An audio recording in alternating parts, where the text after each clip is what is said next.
దక్షిణ గాజాలోని రఫాలో శరణార్థి శిబిరంపై ఇజ్రాయెల్ వైమానిక దాడి తర్వాత పిల్లలతో సహా చాలా మంది ప్రాణాలు మృత్యువాత పడ్డాయి. ఆ అటాక్ తర్వాత all eyes on Rafa social మీడియాలో ట్రెండింగ్గా మొదలైంది. ఇజ్రాయెల్పై ప్రజలు తమ వ్యతిరేకతను వ్యక్తం చేస్తూ దాడులను ఆపాలని పిలుపునిచ్చారు. అదేవిధంగా ఇప్పుడు దేశంలో ఆల్ ఐస్ ఆన్ రియాసీ అనే ట్రెండ్ ప్రారంభమైంది. ఆల్ ఐస్ ఆన్ రియాసీ ఎందుకు ట్రెండింగ్లో ఉంది? వైష్ణోదేవి ఆలయాన్ని దర్శించి మరో మందిరానికి వెళ్తున్న ఉత్తరప్రదేశ్కు చెందిన యాత్రికుల బస్పై జమ్మూ కాశ్మీర్లోని రియాసీ జిల్లాలో ఆదివారం సాయంత్రం ఉగ్రవాదులు విచక్షణారహితంగా కాల్పులు జరిపారు. దీంతో బస్సు అదుపు తప్పి లోయలో పడింది. ఈ దారుణ ఘటనలో 9 మంది ప్రాణాలు కోల్పోగా 41 మంది గాయపడ్డారు. ప్రమాదం జరిగిన వెంటనే అక్కడికి చేరుకున్న పోలీసులు, స్థానికులు సహాయ చర్యల్లో పాల్గొన్నారు. 9 మంది మృతదేహాలను వెలికితీసి గాయపడ్డ వారిని వివిధ ఆసుపత్రులకు తరలించారు. పరిస్థితిని సమీక్షించిన ప్రధాని మోదీ దాడిలో హస్తమున్న ప్రతి ఒక్కరికి శిక్ష పడుతుందని హెచ్చరించారు. రాష్ట్రపతి ద్రౌపది ముర్ము, కేంద్ర మంత్రి అమిత్ షా ఈ ఘటనపై దిగ్భ్రాంతి వ్యక్తం చేశారు.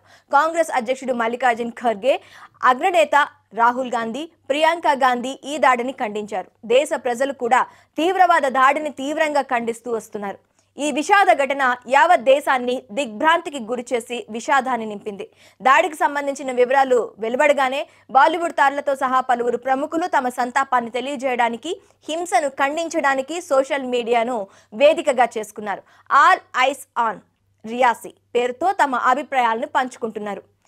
ఎంపీ కంగనా రనౌత్ తన ఇన్స్టా హ్యాండిల్లో దాడి ఘటనపై తీవ్రంగా స్పందించారు. వారు వైష్ణోదేవి దర్శనం కోసం వెళ్తున్న వారిపై హిందువులు అనే కారణంగా ఉగ్రవాదులు కాల్పులు జరిపారని ఆవేదన వ్యక్తం చేశారు. నటి రష్మిక మందన్న సోషల్ మీడియాలో హృదయపూర్వక సందేశాన్ని పోస్ట్ చేస్తూ రియాసీ గురించి విని నా హృదయం బాధించింది. చాలా మంది అమాయకులు ప్రాణాలు కోల్పోయారు.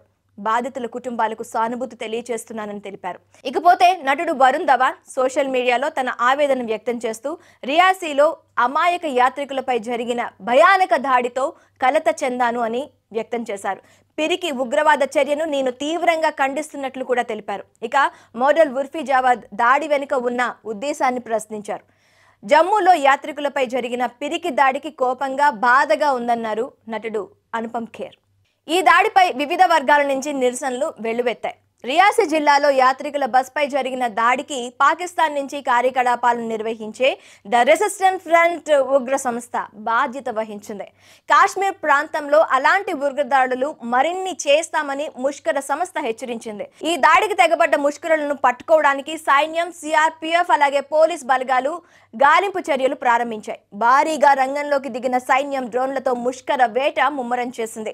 ఈ దాడిలో మరణించిన వారి కుటుంబాలకు 10 లక్షల చొప్పున గ్రేషియో ఇస్తామని జమ్మూ కాశ్మీర్ లెఫ్టినెంట్ గవర్నర్ మనోజ్ సిన్హా ప్రకటించారు. అలాగే గాయపడిన వారికి 50,000 చొప్పున పరిహారం ఇస్తామని తెలిపారు. ఇలా బాధితులకు మనోధైర్యాన్ని నింపుతూ ఉగ్ర దాడిని ఖండిస్తూ ప్రస్తుతం ఆల్ ఐస్ ఆన్ రియాసీ ట్రెండ్లో ఉంది.